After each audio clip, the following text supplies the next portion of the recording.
and we have Emily. Okay, so they're actually. Whoa, look at that. So we have the crew here at Festivus at Roscoff's Manor.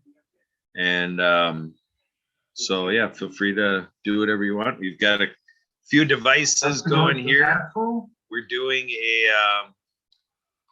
a Festivus edition of the World of Ability podcast. We have Dariush Ashtari, Denise Vargas, and Sue here. We are doing a leadership drill to see how they do getting over here to their World of Ability podcast with me. So that's why I'm a mentor, folks, with the Happy Neighborhood Project, because I show people how to get things done. So let's set the foundation here. So again, this is all about inclusion, accessibility, accommodation. And so let me just check here. Sue, you're going to be on the, wait, now. So Sue, you're going to be on the World of Ability podcast? I was going to just stay in here and keep this open, and I thought everybody. I don't see it, because you're logged in, right? Yeah, I was going to like leave the meeting to log into Marcus. But if she's keeping it open, how come we don't see her there? We're going through a couple of adjustments here. So Sue, how come?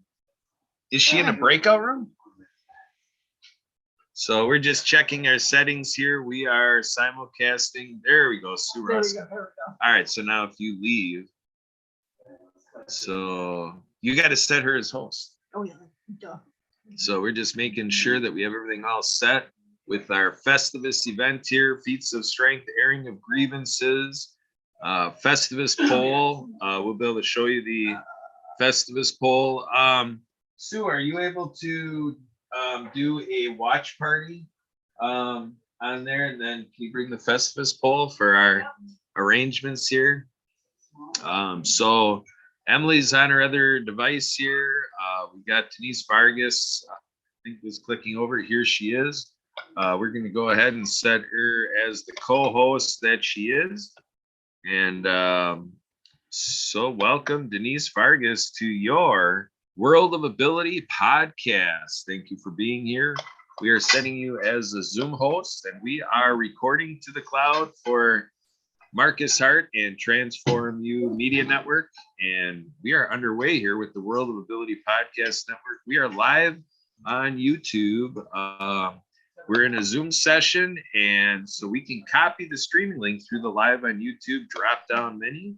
And so for our co-captain here, co-host, co-creator of everything we're doing in 2022, Denise Vargas, we're in the chat session on Zoom, exchanging that YouTube link. Thank you for everybody for tuning in to this show, the latest edition of the World of Ability podcast. And please do give us a reaction if you would be so inclined.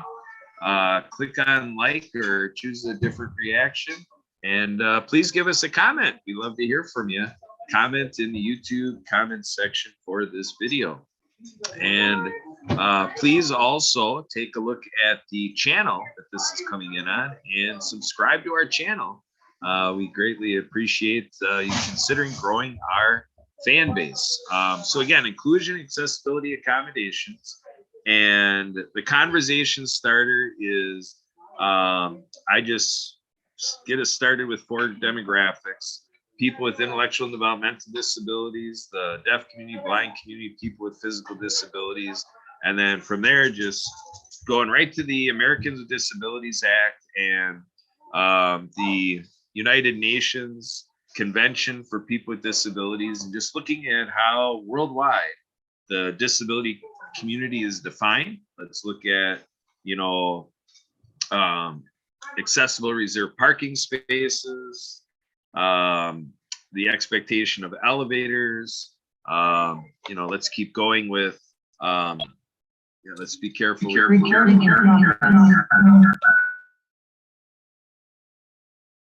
Okay, well, while they are working on their sound check, Kurt was actually speaking about life and being disabled and the accommodations that we need, and things such as elevators and curb cuts and accessible parking. And it's interesting because while there are things that we need, I myself am a person with a physical disability. I am a wheelchair user. And simple things like curb cuts, um, it's for everyone. So when we're talking about things that we need as a person with a disability, it really just helps the community as a whole. Um, Mothers with strollers, they use it. It's a lot easier to push a stroller up a curb cut rather than having to tip it up and over the sidewalk.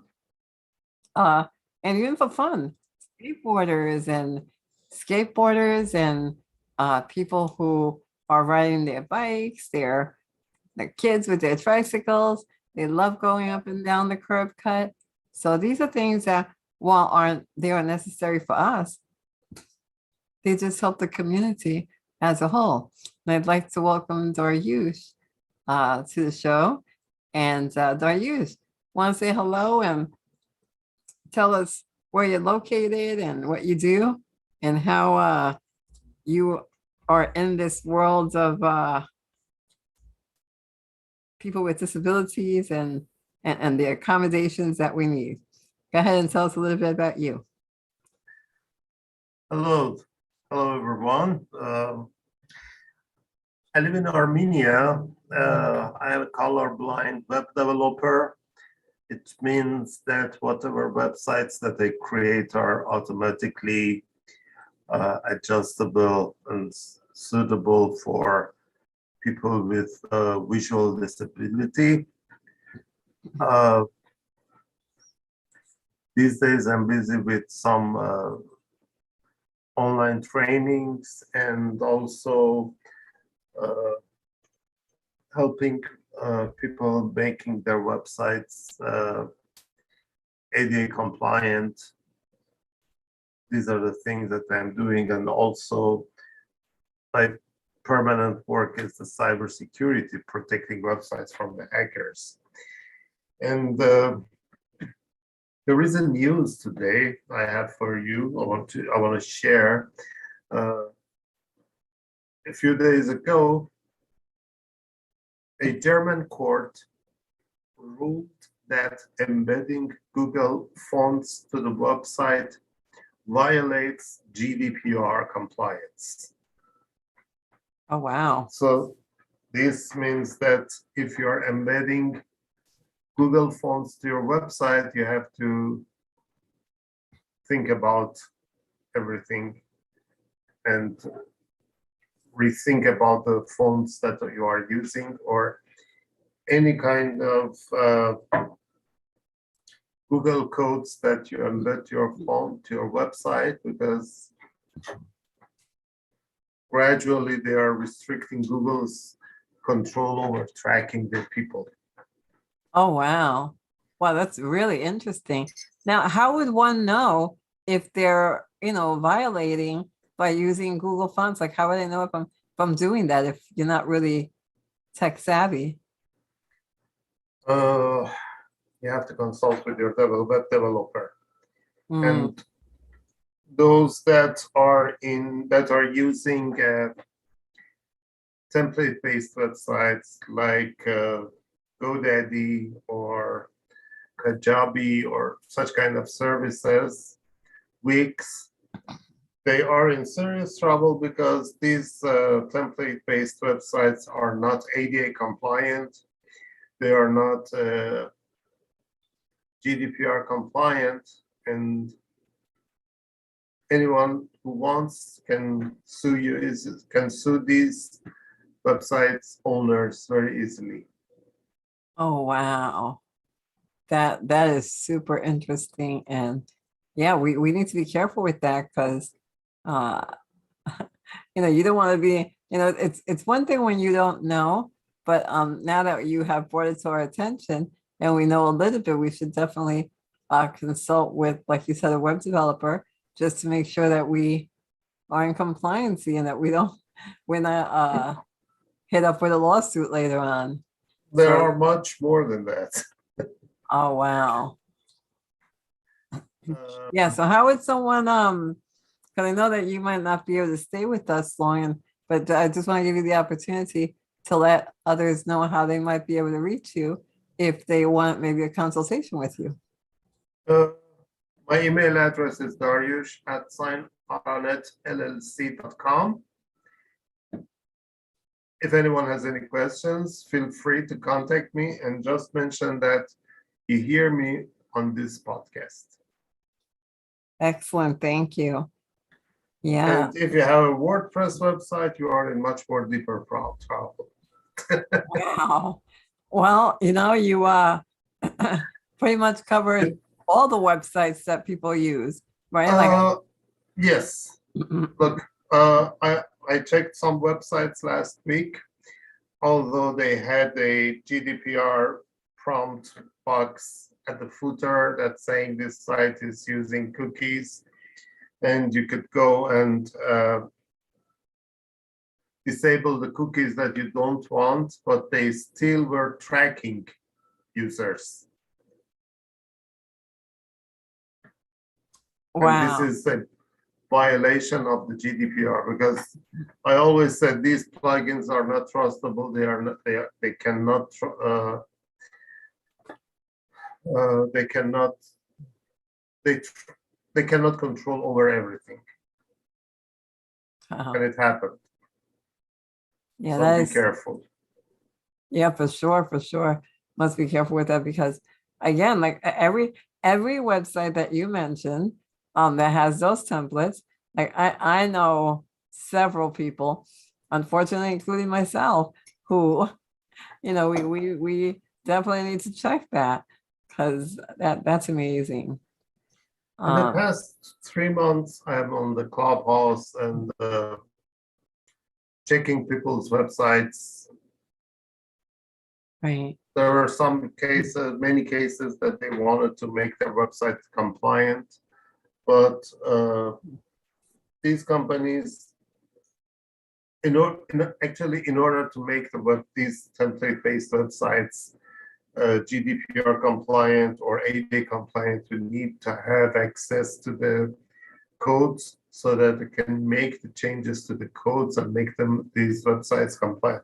But they refuse to provide the required access, because if they want to do that, this will break everything and it will affect to others' websites that they have some other coding structures or coding things. This is not easy.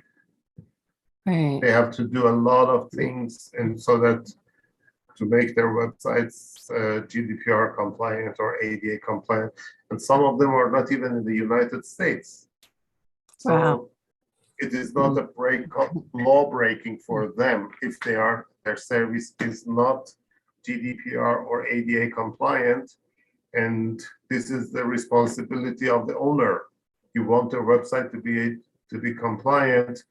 First of all, according to the laws of the United States, you must have your website hosted inside the United States, not outside of that.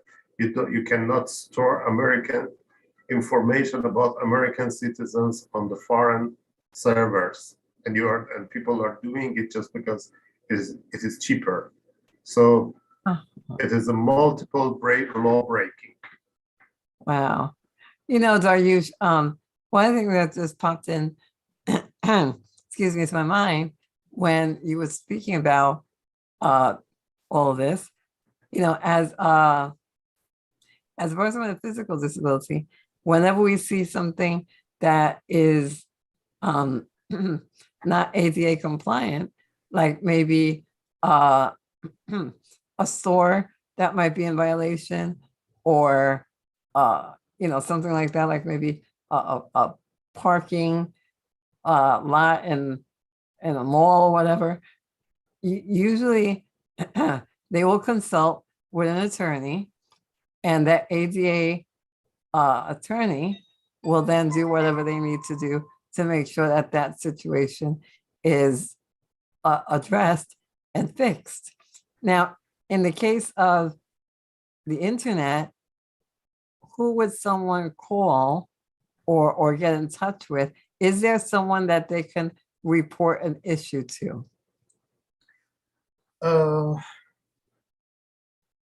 There are so many auditors that you can ask your website to audit your website. But unfortunately, the problem is much deeper because most of the people do not want to spend money for their website and try to do things as cheapest as possible. They do not, they go after whatever which is cheaper or free. So you cannot expect these people to consult a lawyer about such kind of legal things. There are ways to do that, but they refuse. There are so many times that I contact people, hey, your website has these issues. I don't care. I don't care about my website. This is how they react. And unless someone sue them, they do not do anything on their website. Wow. This is the main problem. Right. So there is no one then that they can contact? Who? The website owners or the people? The users or website owners? Which ones? The website owners.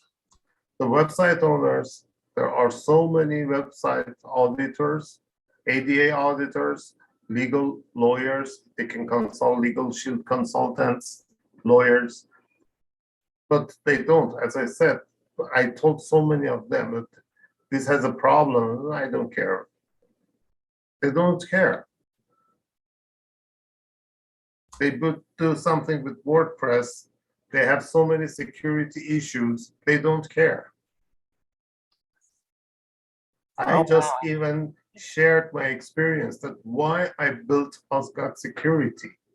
That hackers hacked the website that my children was using and put the content that Wow. we don't use it. We don't use that kind of language or those kind of stuff in front of the children. They don't care. I asked them, what will you do if something happens to you? And the most funny response was from someone who said, you are using the fear strategy. Mm. But no, it is not a fear strategy. It is my personal experience. And I'm asking you, what are you doing? What will you do if such kind of thing happens? Right. You are not only, it is your website, it is about your business, but it is online. And accidentally, a child must come to and see it. Or one of your visitors is seeing watching your website, reading something, comes to your website, and at the same time, his or her child is with her. And they see what will your website has been hacked and something that kid must not see. What will you do? This is your responsibility. You are doing fear strategy. I don't like it. Okay, hackers do not say hello. I want to hack your website and put this and that on your website. Would you let me to do that? They Yeah, don't. no. They do it. Yeah. Whatever strategy they like, sooner or later these things happens to them. Let's see what will they do? What will be their response to those parents? Yeah. This is Because true. I personally shut down that website Wow. because I warned the owner that such kind of thing happens. I said, come on, it happened. We will Wow. re-upload again. No prevention. I did the everything and shut that website down. Wow. Well, And if you heard it from Dariush. You need to make sure that your websites are compliant. You need to make sure that they're protected. And now, Dariush, you also have a podcast that you do, I believe, on it's a technology type website podcast. Yes. Yes, but at the moment I have suspended it until March or April. When I'm going to resume it, I will announce it. Okay, great. So we look forward to your relaunch. Absolutely. Thank you.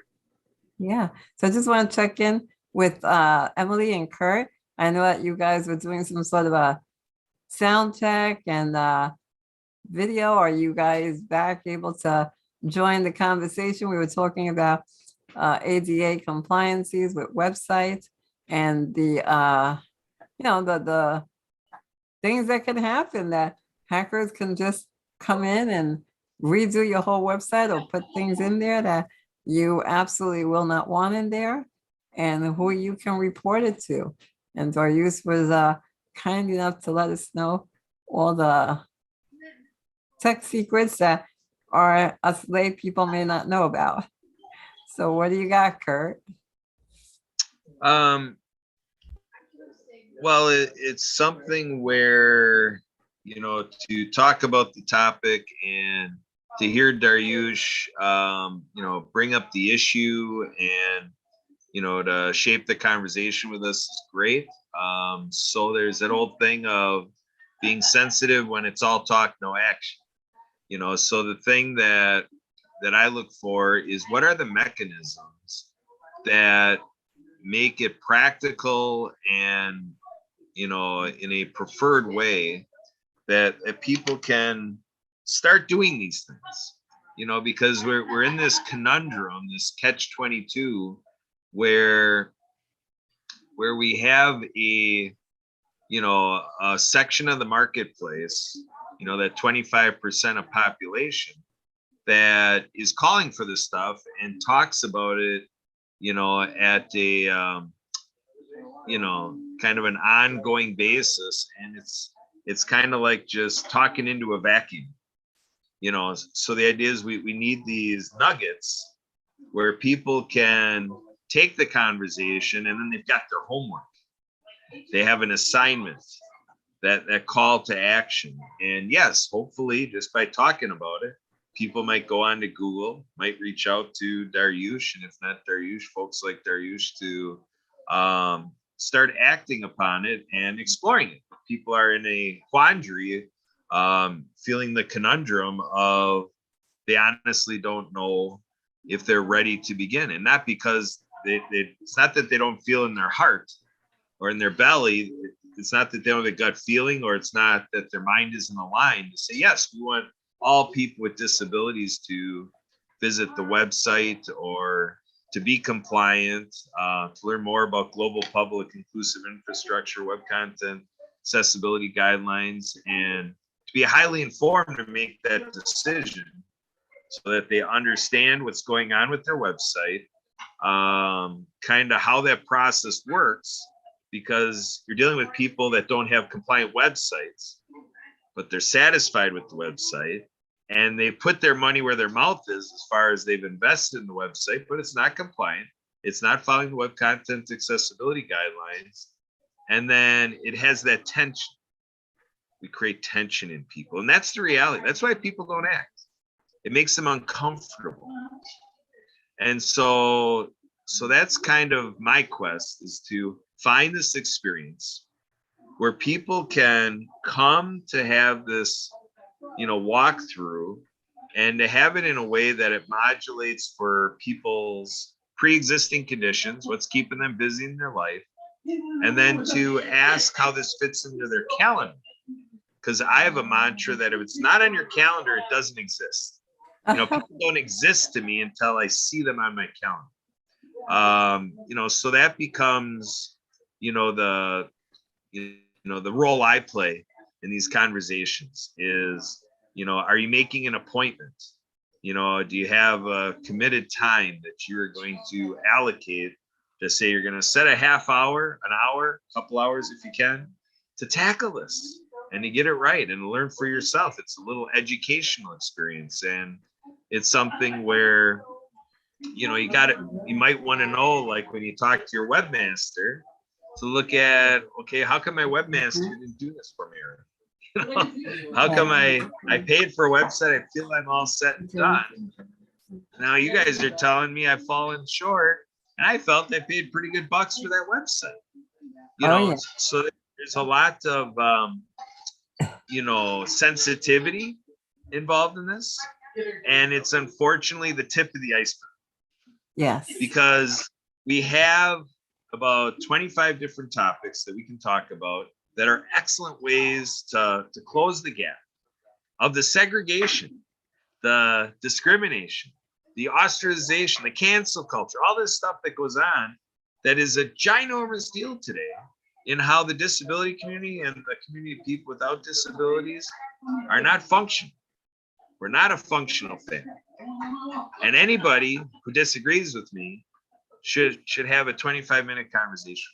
I've been pretty successful in the last 8 years that if I have a 25-minute conversation with somebody, that somebody's going from their own preconceived notion of everybody's just doing the best they can, and it's kind of a moot point, to, wow, I never, because that's where I was. I can do that because I was there, decades ago. And it's carryover. It's not like I'm healed and it's all gone.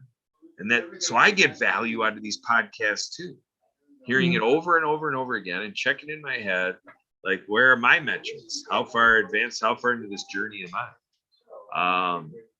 So that's kind of where I'm at there. And then I just want to add in terms of shaping the show and kind of, what I believe is going on here. So I'm working with you, Denise. We got Emily, Daryush. There's a lot of people influencing this, but my influence in this show is that, people here know, like in the Zoom meeting, know that I have my 6 elements that guide my 13th month. I have a 13th month rule that you kind of set things up, on an annual or 13th month basis, because I believe that that's where you can check in on people's lives and you can influence them based on seasonal differences, and there's just different roles they play depending on what time of year it is. People might be in a transition within that year. Like it just may have hit at some point where they change jobs, or, there's all these things that pull on people. And so the 6 elements for this show that I bring forward is, where do we want to talk about faith life?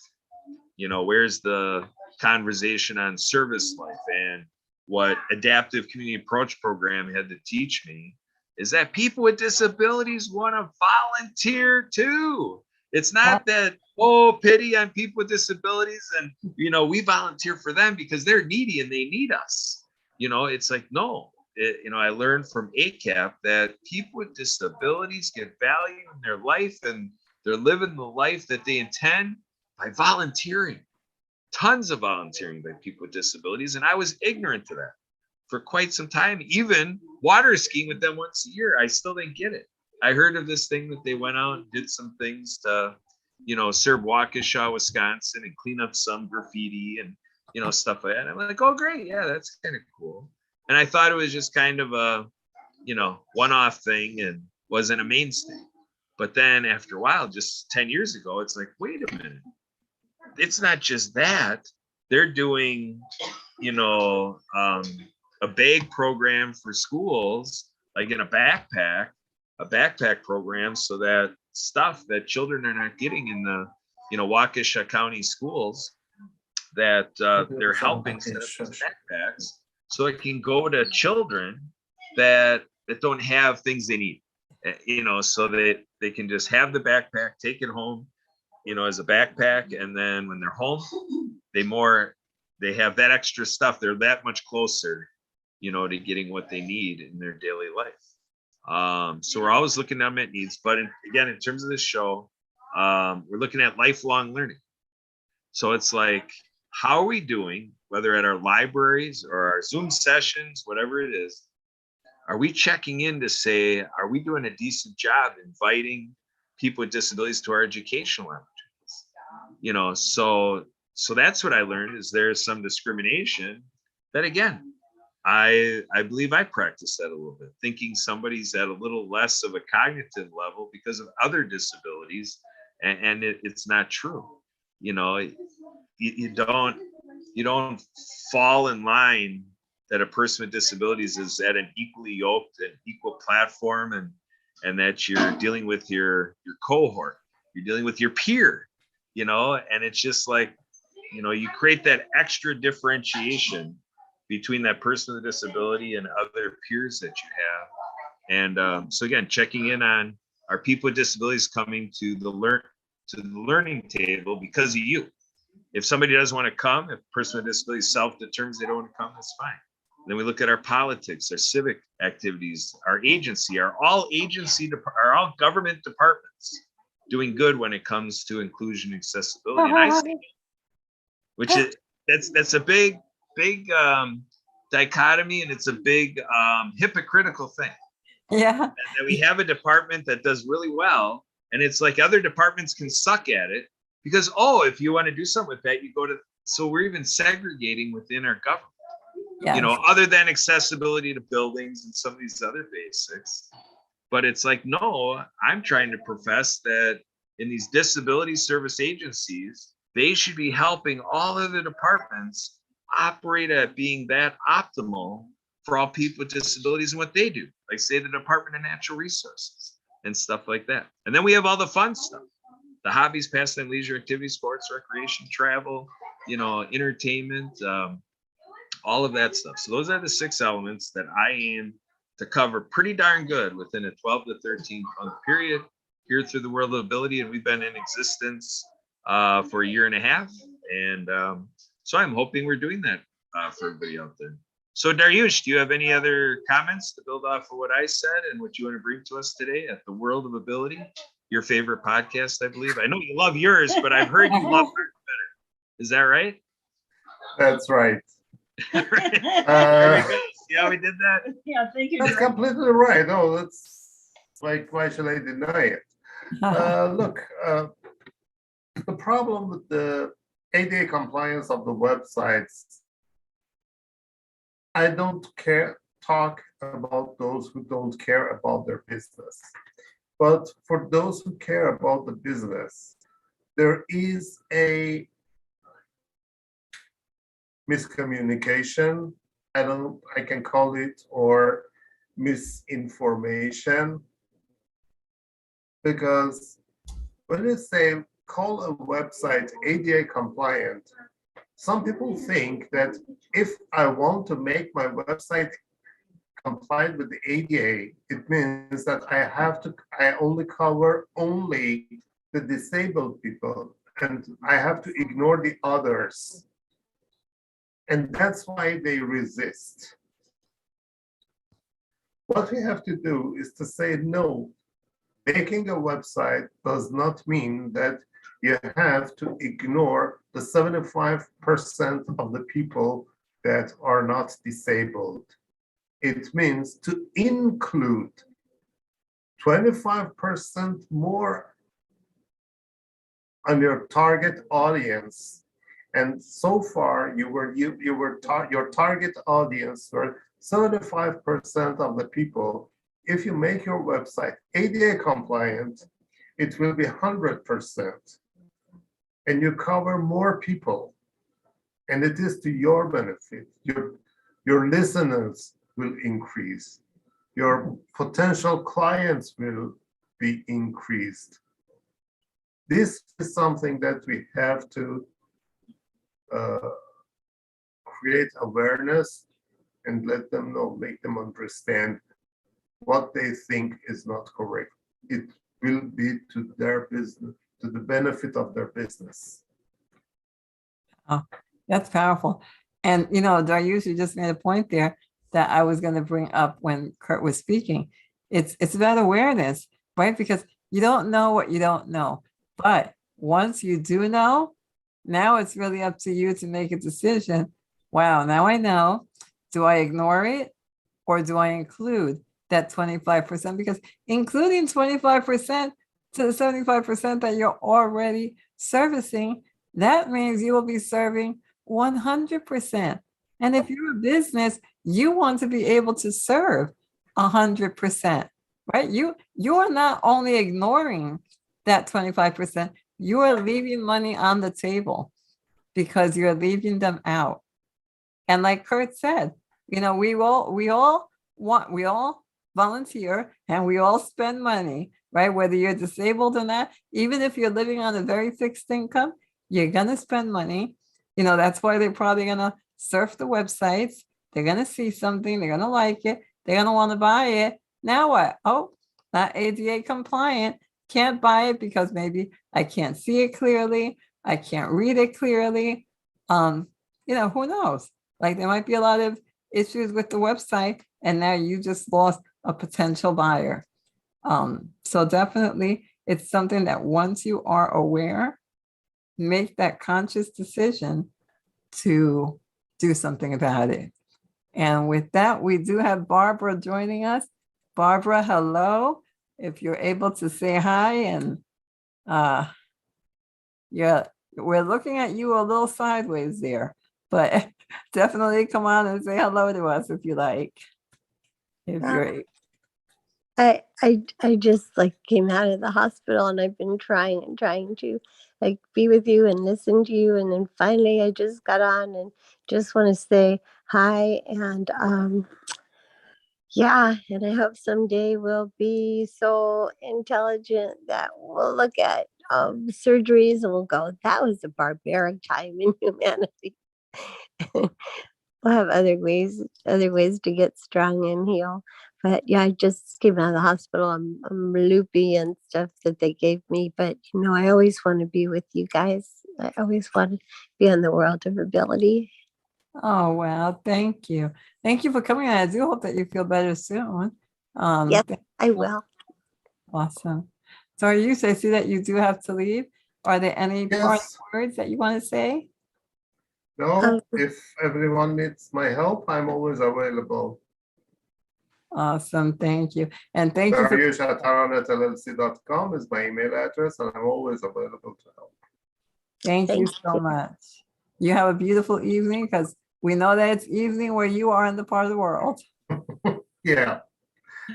Have a good weekend. Thank you. You too. Bye. Bye-bye. So Barbara, you have the mic. You want to talk a little bit while you're up for it, or? It's you see this collar that I have on? Ah, Yeah.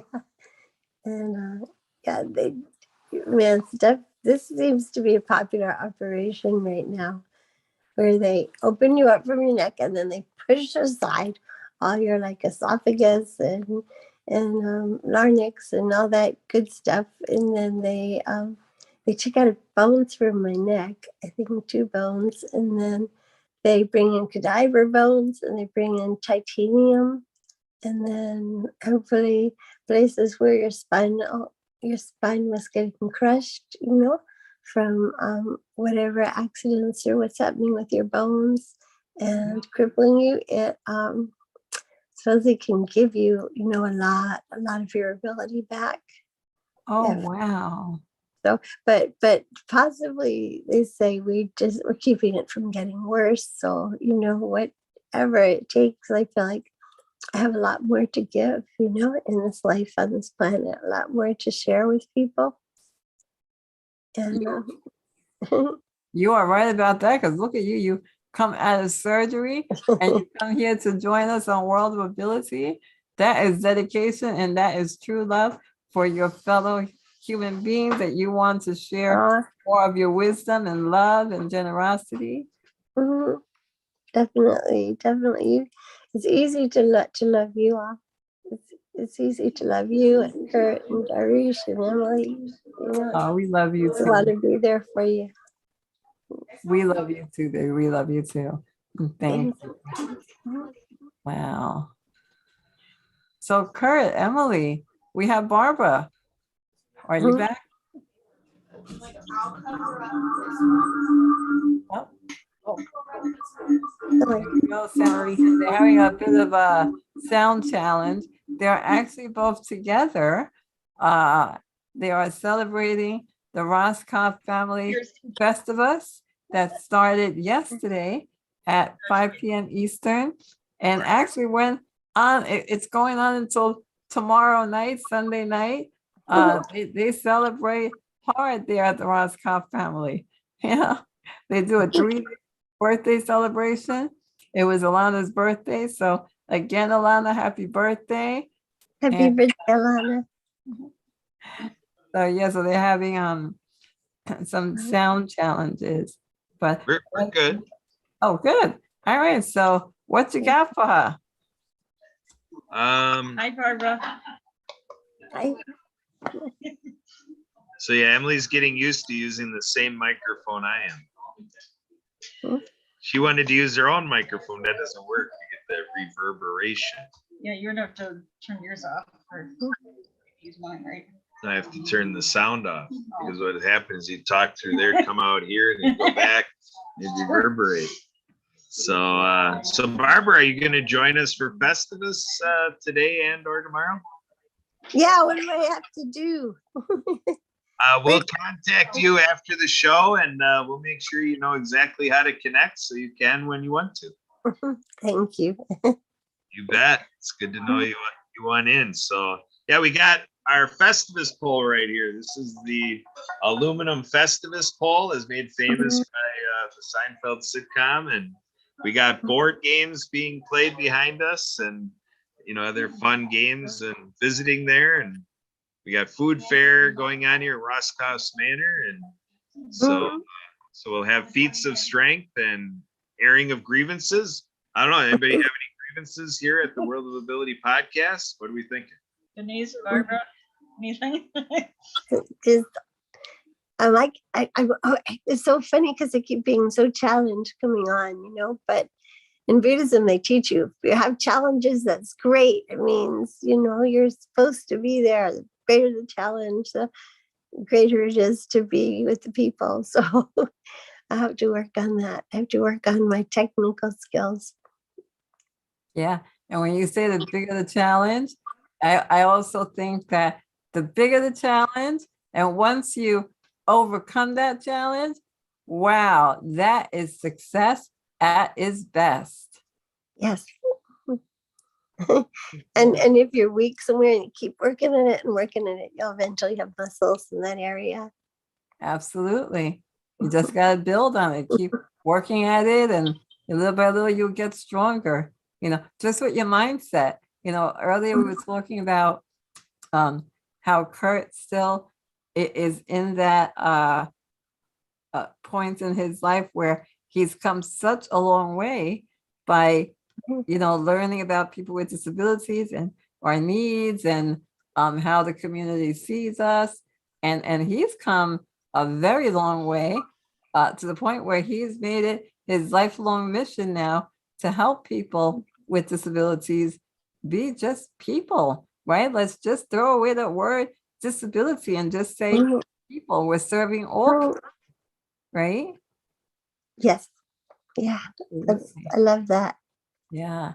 So yeah. I want my son to come on. He's here. I just came home from the hospital and he started helping me because he had to go through, he was like profoundly dyslexic and what that put him through, going to like different special schools and being different in that way. And he's someone with a really big heart.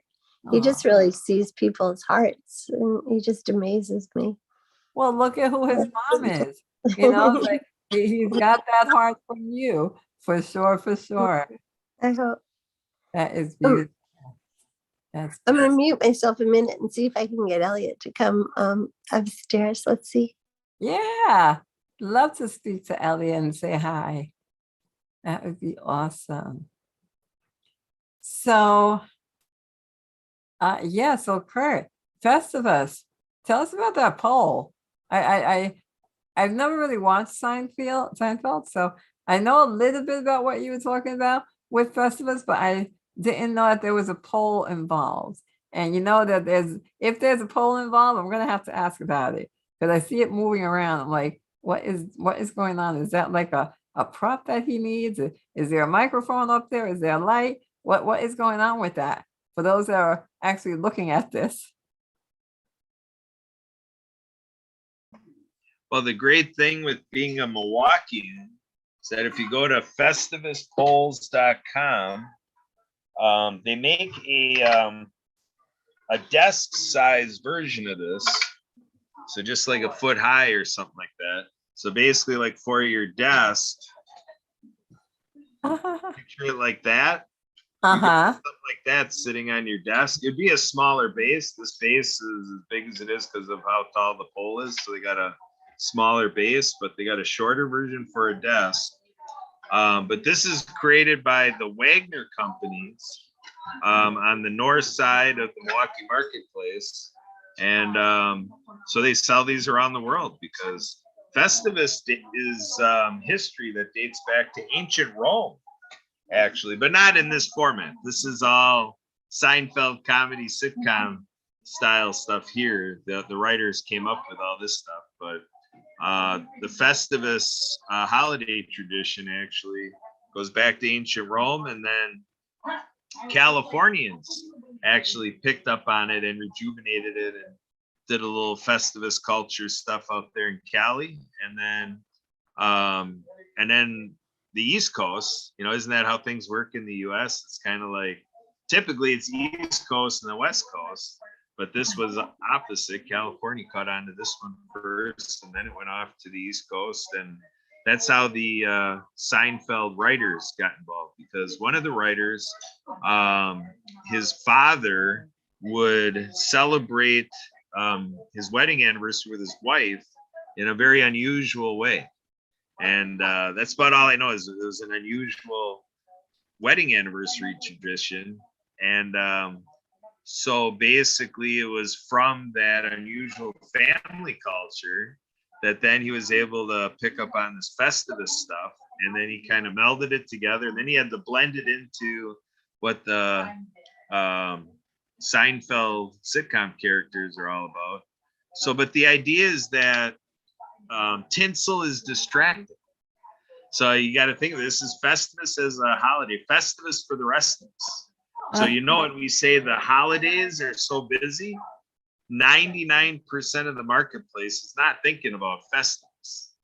So 1% of the marketplace thinks of this Festivus culture from being Jerry Seinfeld fans to the extent of retaining the value of the strike episode where Kramer strikes like he hadn't worked for the bagel, like he was on strike or quit from the bagel company for quite some time, and then he goes back to work for them, and then he didn't like how things went when he got back working, so then he striked again, and it was no bagel.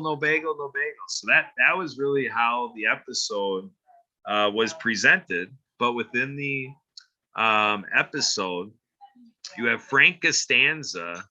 Part of the episode is he's in the store, and there's this doll at the top shelf. It's like this whole multi-level shelving thing, multiple shelves of dolls, and they're all gone except one is on the top yet, just barely in reach. And so Frank Costanza is going. He's gonna have this doll for his son. There's one left. Like the shopping is done. But then what happens is the crazy, almost like Black Friday shopper, rips it out of his hands and takes it away, and just da-da-da. The other shopper got the doll, and Frank Costanza is sitting there, and he's frustrated. And he's saying, there's got to be another way. So here we are. The other way is Festivus. Let's do away with the tinsel. The tinsel is distracting. And you can just do feats of strength, airing of grievances. And then, if you're lucky, there might be a Festivus miracle. So we're going to see in the next 10 minutes if we haven't experienced a Festivus miracle in this first 50 minutes. but maybe in this last 10-minute segment, we might have a Festivus miracle. Well, I see a bit of a miracle here. I just want to say, welcome, Elliot. This is Barbara's son. Elliot, it's a Elliot. Festivus miracle Festivus miracle. here. Well, Welcome, Elliot. welcome to our show. As you can see, we're a little crazy here sometimes, but welcome to a fun and loving and crazy little family here on World of Yeah. Ability. Thank you. Festivus for the rest of us. Mhm. I've been telling Elliot forever he has to like come on this show because he had such a rich experience with that he went to a Waldorf school where they're saying, don't worry, by the time a kid's in 4th grade, you know, he'll be able to read, that we grow differently, you know, sometimes and let that happen. And my father, who had experienced dyslexia like I did before they had a name for it, took my son to be tested and got him in this special school where they were saying, and if you don't come out with $10,000, you can get him in this school, then he's going to be in the streets and it's going to be terrible. And so Elliot's had like a wild ride of being, you know, in this category of being different and being with other children who were different for all kinds of reasons. At school, some of them were different because, you know, they had families in jail. And so he has a lot to share. He has a lot to share on people not understanding each other and being afraid of emotion. When he was trying to talk to his manager at work about the things that he has to go through to stay strong and to stay contributing to society. And people became afraid of him. And yeah, so I'm just really hoping, I'm kind of telling his story a little bit, but I'm hoping he'll share what he feels, what he thinks about how we need to open our hearts to each other, because he has the ability to do that. It amazes me that, you know, he reaches and he sees people's hearts and he relates that way.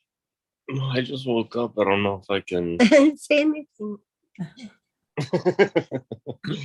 Hello, everybody. I apologize. I just You didn't take. I was your really time, right? tired, so I took like an hour nap. So I'm not fully awake yet. But it's always a pleasure. It's always a pleasure to be part of this program. I think it's a great program.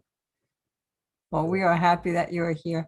And it's interesting that, you know, actually, one of the things I want to share is that when we talk about disabilities, we often think about physical disabilities or challenges.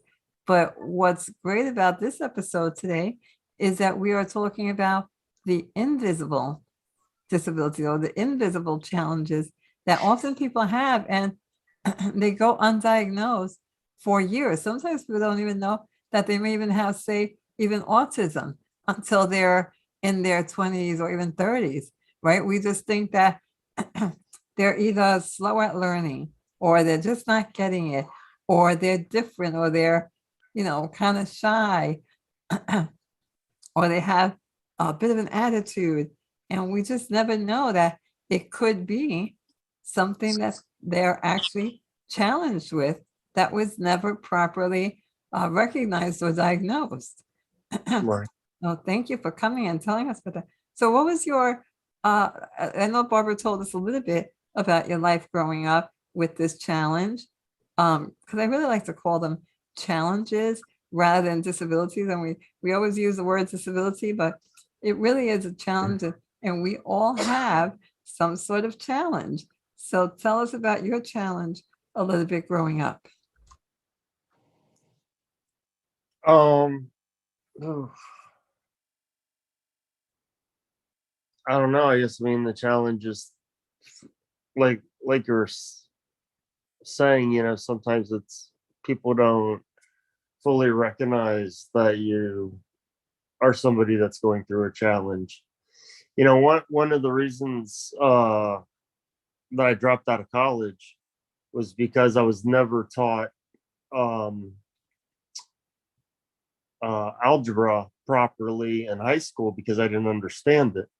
and I didn't have somebody to really help me along the way to learn it properly. So when I went to college, I had a teacher that said, well, there's no way that you don't know how to do algebra. And when I told them that I didn't and I needed assistance, and he's like, I'm like, how am I supposed to do college algebra if I don't know high school algebra? And he thought I was making excuses and didn't want to hear me out, and told me that I was going to fail his class, and it was pointless to continue. So I ended up dropping out of college because of a teacher like that, not grasping that not everybody learns something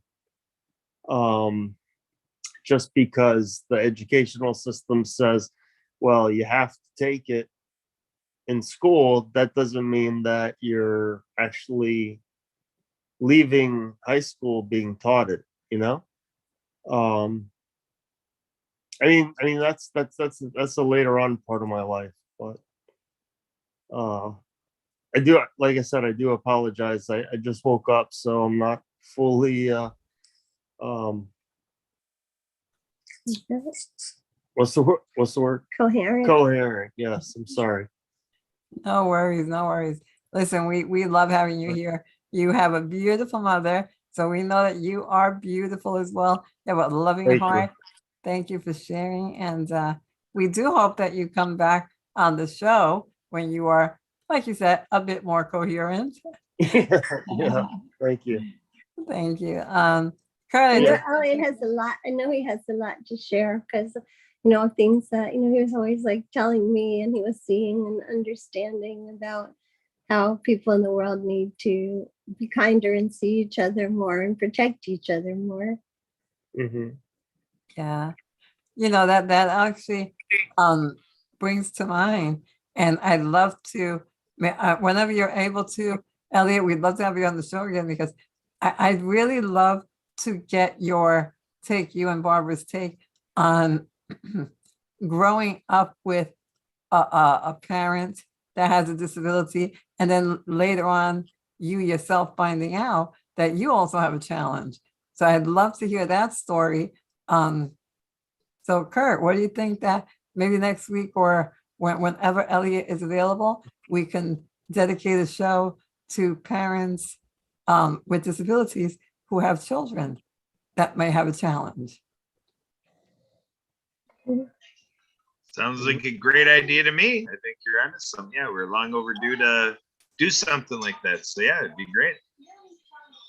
So, That would be so with great. that, Emily is here. I'm going to let Emily make some announcements and help us figure out how we're going to wrap up this show. Emily, what do you got?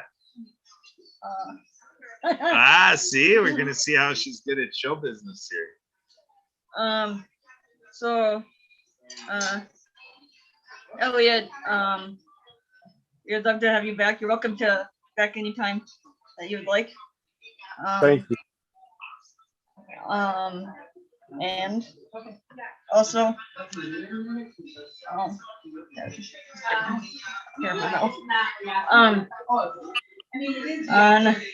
in a couple weeks on February 22nd, we are having a fundraiser to help combat military suicide. So anybody, it's a hybrid event, and we'd love for everybody to attend or help out in any way. Let us know if you do. Any other things you want me to?